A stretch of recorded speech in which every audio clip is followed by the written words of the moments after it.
And that is what everybody has been waiting for, the start of the 2023 Challenge Roth. And let's see what's going on here. I mean, this is a very intense phase of the race. Generally, you know, you find a lot of athletes taking it out very hard for the first 100 to 200 meters. That is Fenella at the front. That would be the women's field, and that is strung out completely. I mean, there is no pack here. It is on. Great swim, if that's indeed Daniela Riff. It looks like it is. That's a fantastic swim from Daniela. Let's see what Fenella can produce here. Again, just beautiful to see, aggressive off the front, and here she is creating a vibe like she always does. Always does. Look, she definitely, absolutely just loves a party, and she loves the atmosphere. So Ben Canute from the USA leading this group, but Ben Canute, he's been here for a couple of weeks. He's got in here a couple of Wednesdays ago. He wanted to spend some time on the course. He's been over it quite a few times, as we can see. Magnus Ditleff doing exactly what he does best, going straight to the front of this race. I think she's coming into this race in a really good headspace. She didn't have the race that we knew she was capable of at the PTO Champs in Ibiza, and it has been a little bit of a rocky season, but I know that she's been putting in the work in Switzerland, and her coach Dan very, very happy where she is now. She's currently around 3:39 down on this woman on screen, Daniela Riff, who is having an incredible race so far. So we are starting Solara Berg right now, and the motos are not allowed to be in front. They have to be behind here.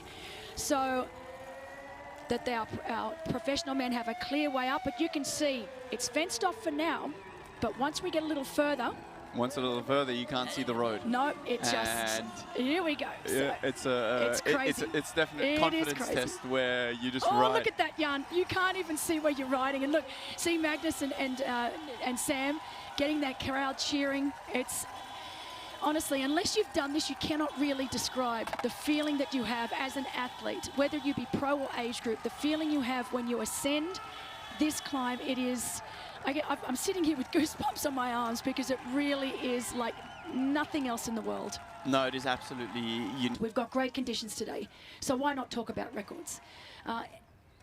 Are we going to see Chrissy Wellington's record? Now, that was set back in 2011.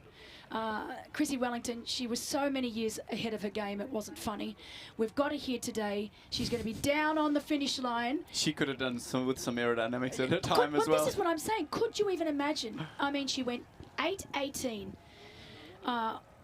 on a bike where she wasn't that aero. I know for a fact she's certainly never ever been in a testing facility at all. And you know, 8:18. Danny's gone 8:22. Can we see Chrissy Wellington's time finally fall today? Well, at the end, you have to run a marathon. And that's decided. So this is true. I would love to see the record. But, you know, as Jan said, the wind is not that strong today. We don't have the high temperatures we had last year, so this is also an advantage. But we know that the temperatures will pick up, and I think it's essential to have good food all over the race. And I think Daniela really knows how to do it, how to race, and we might see it. So we have Canute followed by Lang, and it looks like there's another rider back there. And I don't know if that's an age grouper, but I think it is, because Peter Heinrich was the only other one. We have been told now that it looks like Daniel Beckergaard had problems with his shifting, so we're going to try and get that updated. But it was definitely a mechanical, as we expected. You don't lose that much time unless there is some sort of fairly serious mechanical. Hopefully he can get that fixed, but so disappointing for Daniel Beckergaard because he was in prime position. Sure. And we've got a great close-up now of Fenella Langridge, still holding second place. She's riding very, very well. 8 minutes back. They're an incredible group. So brilliant job from both live coverage today. As we can see, Daniela Riff looking absolutely magnificent right now on the bike. We've got this woman on screen now, Lisa Norden, who has now managed to overtake Fenella Langridge. So she is now in second position. And look, Magnus is, as I said, he's a brilliant athlete, but he's a charming young man. I remember last year when he'd finished and I told him, okay, awards tomorrow. And he goes, oh, do I have to give a speech? I said, Magnus, you just won one of the biggest damn races in the world. Yes, you have to give a speech. And if my calculation is right, that'll be a 3:59. Oh my gosh. 3:58 split. I mean, that is mind-bogglingly quick, and yeah, absolutely good, because you know, they looked like they were still able to save some energy in those last few Ks and absolutely keep the speed top notch, whilst maintaining their energy levels. And here a quick change into the tent, and off they go. I mean, it's heated up, looking for a spectacular day. But just to round up on that, I think where the sport has gone, and regardless of who started it or not, I think people do realize that it's important who you surround yourself with, to have good people in your corner, that, you know, 4 eyes see more than 2, and yeah, that you simply have a positive vibe around in order to get you going. So that is Ben Canute and Patrick Lange now into T2. It's going to be upward of about 11, closer to 12 minutes. And that is a tender takeoff. The problem with Sam Laidlow, and he's admitted this to himself, the reason that he had to pull out of his last full distance race was because he had terrible stomach issues, and he was diagnosed quite a few years ago with leaky gut, so he really has to be quite particular, not just on race day, but for the entire week leading in, with what he eats, what he places inside his body. But they did find out, they did a bit of further testing after that race, and he did come out with a bit of a liver infection.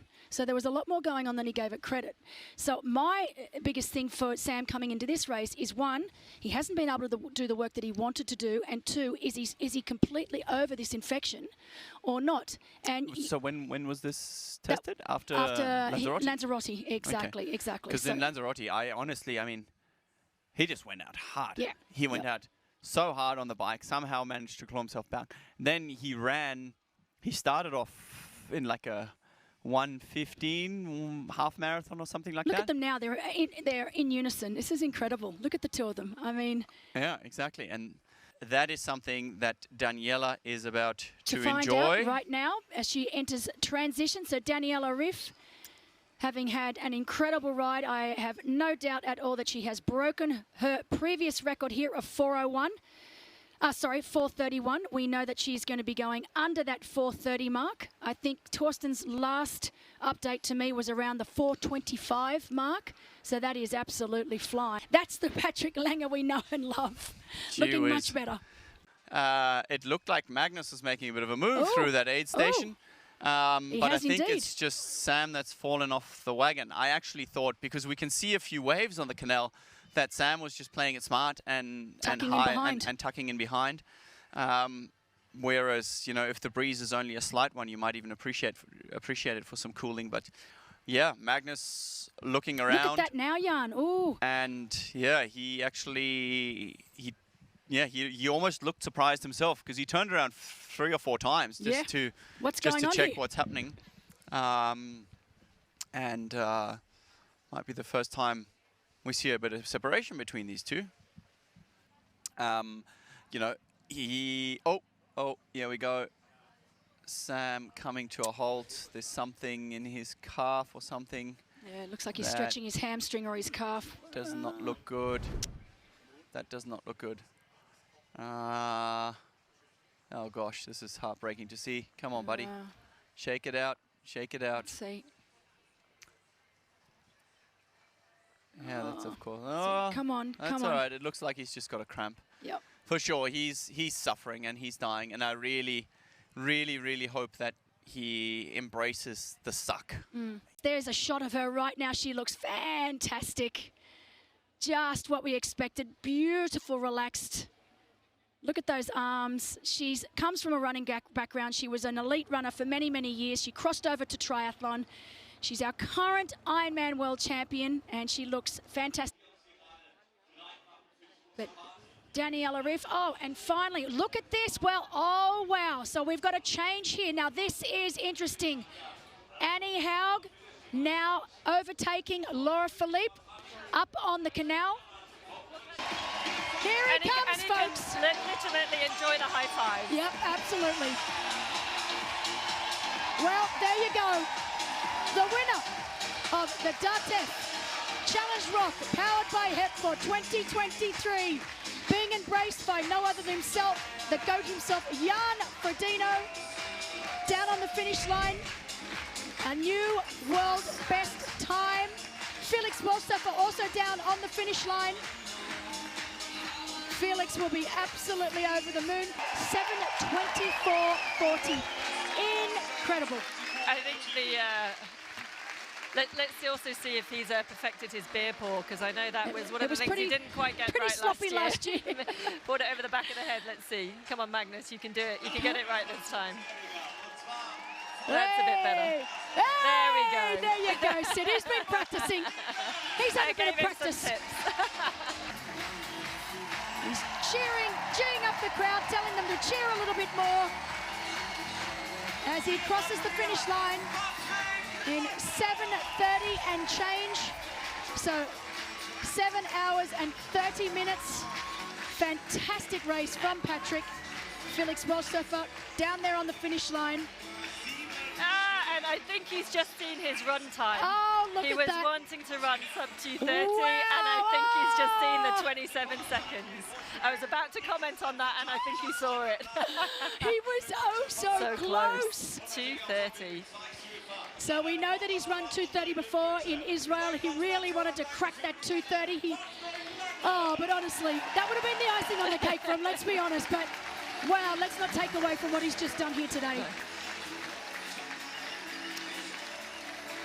Now we know that Patrick Lange won't get this wrong. He's done this many, many times. I love it, Laura. An Erdinger athlete as well. He should be well reversed. And look at that time, Laura. I know. 7:36. Oh, right on. 7:37. Absolutely fantastic. And he's given it everything. Look, Yeah. he's got absolutely nothing left. Jan Frodeno down there to give him a handshake and a congratulations. Patrick Lange also there. Look, the camaraderie amongst these athletes is absolutely amazing. And we did just see there on screen that I think that was Annie Haug making the pass on Chelsea Sodaro. So hopefully we'll catch that again. We'll go back to there very, very shortly.